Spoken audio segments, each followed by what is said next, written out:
இப்போது உங்கள் 2 கீ, அதாவது ஓல்டு கீயும் சரி புதுசாக போட்ட கீலையும் சரி, நான் பேட்டரியை ரிமூவ் பண்ணிட்டேன். எதுக்காகன்னா, இப்போ கீழே பேட்டரி டெட் ஆகிடுச்சுன்னா எப்படி நீங்கள் வண்டியை ஸ்டார்ட் பண்ணணுங்கிறத ஒரு டெமோ காட்டுறதுக்காக ரிமூவ் பண்ணிட்டேன். இது Ford Endeavour 2019 model, sorry Ford Eco Sports 2019 model. இப்போ பாருங்கள், இதுக்குன்னு என்ன சொல்லுதுன்னு, நோ கீ டிடெக்டட். ஓகேவா, பேட்டரி இல்லைங்கனால இது கீயை டிடெக்ட் பண்ணல. இப்போ நான் இதை எப்படி வண்டியை ஸ்டார்ட் பண்ணுறதுன்னு சொல்கிறேன். இந்த கீயை பொறுத்த வரைக்கும் புஷ் பட்டன் ஸ்டார்ட்ஸ் எல்லாத்துக்குமே பேட்ரி கீழே பேட்ரி இருந்தால் மட்டும்தான் அந்த டிரான்ஸ்பாண்டரை வண்டியோட சிஸ்டம் டிடெக்ட் பண்ணும்.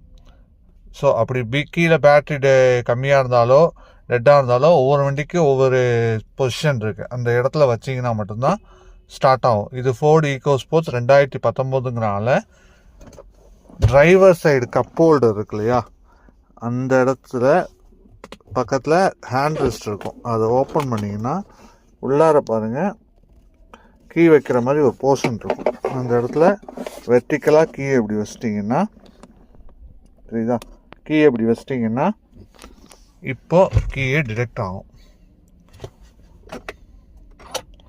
ஆயிடுச்சா, வண்டி ஸ்டார்ட் கிளச்சை மிதிச்சு ஸ்டார்ட் பண்ணிங்கன்னா ஸ்டார்ட் ஆகும். அவ்வளோதான்.